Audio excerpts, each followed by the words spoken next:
中共的官员只要干到副部级以上，就等于进了只进不出的绞肉机。也就是一看形势不对，我想退出，对不起，出不来了，因为上贼船容易啊，下贼船难。方兴海这个证监会副主席不好当，你想主席都签字了，你这个副主席敢不签吗？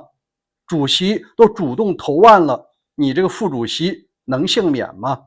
至于说他的贵人刘鹤不救他，很正常。刘鹤现在连自己的儿子都未必能救，怎么能顾上了他呢？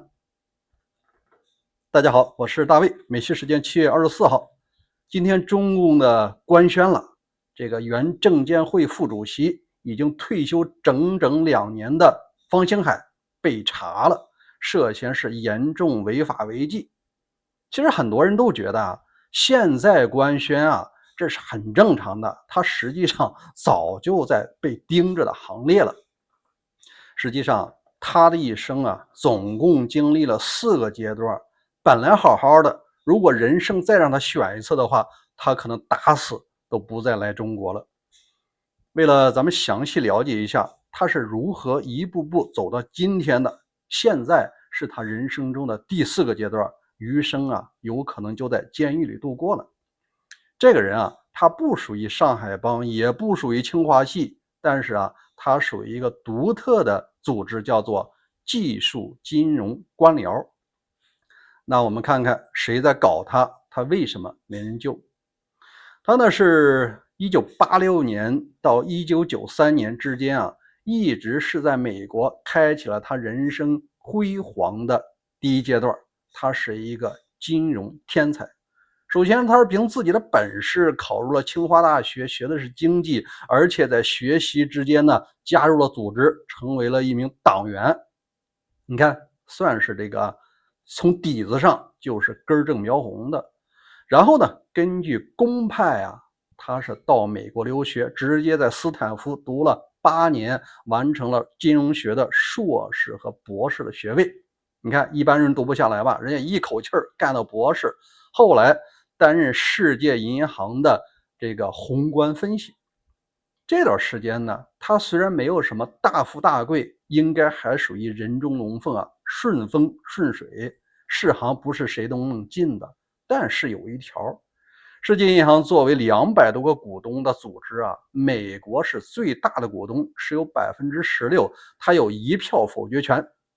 虽然说中国你只有4点多的股权呢，你也只能干点技术官僚了，撑死了能干到世界银行副行长。所以那段时间啊，他实际上也是在彷徨之中。据说有人他呢给国内写了封信，希望回中国发展，毕竟我还是党员嘛。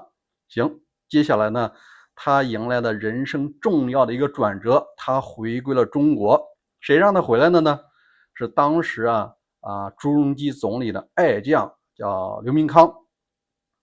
他呢把这个小伙子弄回来了，说你在世界银行能干到什么程度呢？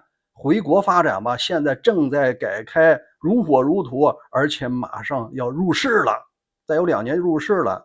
所以呢，他在1998年回到了中国，担任这个建设银行下边一个组织的主任。然后呢，马上又到了这个上海证监会担任这个副总裁了，直接玩金融证券了。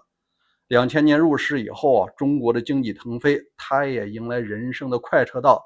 他后来一直干到正厅级的上海金融办主任，这是他顺风顺水的第2阶段。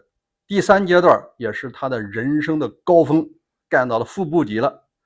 咱们看一下啊，老习是2013年上台的，他上台以后和李克强不对付，一个团派他看不上。第二呢，他一定要用自己的人，也就是他的老同学刘鹤担任了副总理。虽然说副总理啊，很多时候他能当国务院的半个家。你看，和中美的第一次谈判，领衔的就是这个副总理，总理啊都没什么发言权的。当然了，那是李克强让着他。接下来啊，刘鹤发现总得打造自己的班底吧，他就看上了这位同为海归的技术专才，当个这个证监会金融办主任屈才了，来中央跟着我干吧。所以他是在2013年老习上台第1年进入了大名鼎鼎的中财办。中财的办的主任就是刘鹤，刘鹤让他担任第4局局长，这个局主要管金融的国际合作。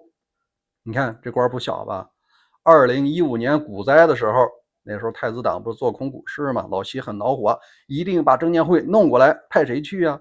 除了上面的主席之外，也得有人干活。所以说刘鹤就推荐了这位方兴海。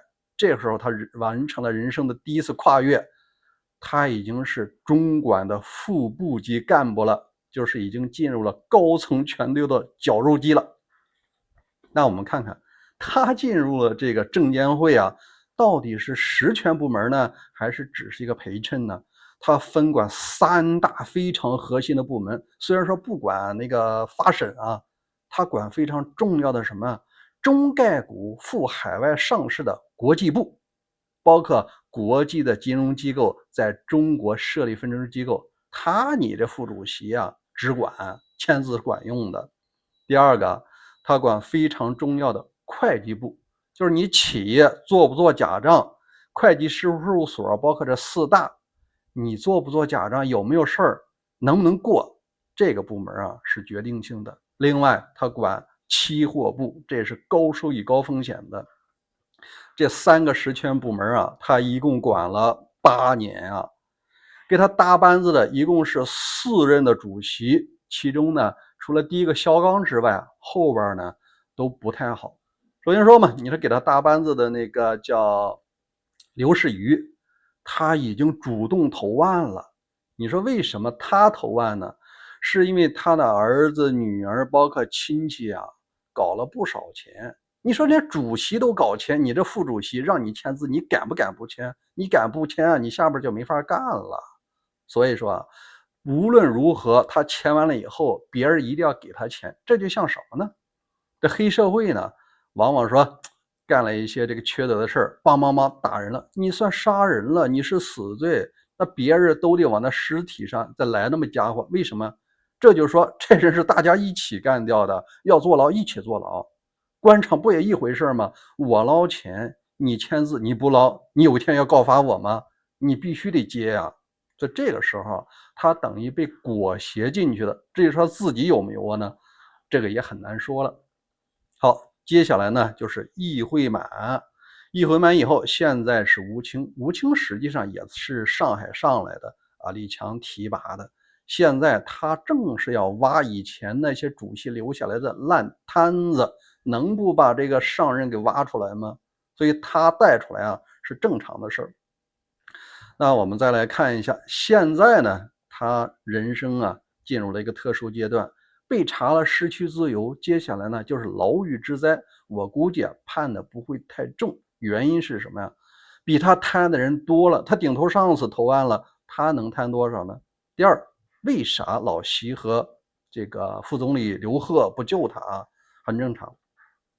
刘鹤担任副总理期间，他的儿子刘天然成立了一个叫什么天一基金搞了不少钱而且入股了京东，入股了腾讯，包括外资企业在中国设立机构，中概股出去，包括蚂蚁金服，很多那种千亿级的案子都牵扯了。现在的刘鹤能不能善终都很难说。据说他儿子现在都没有恢复自由，那你的贵人都进去了，自身难保，那你这个马仔谁还顾得上你呢？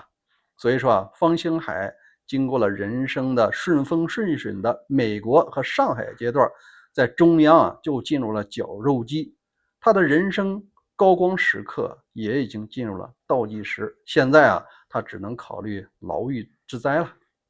好吧，我给大家问一个问题如果人生再让方兴海做一次选择的话，他是在美国平安度过一生呢，还是经历回国的大起大落呢？如果您有答案，欢迎在留言区留言，咱们共同探讨。明天再会。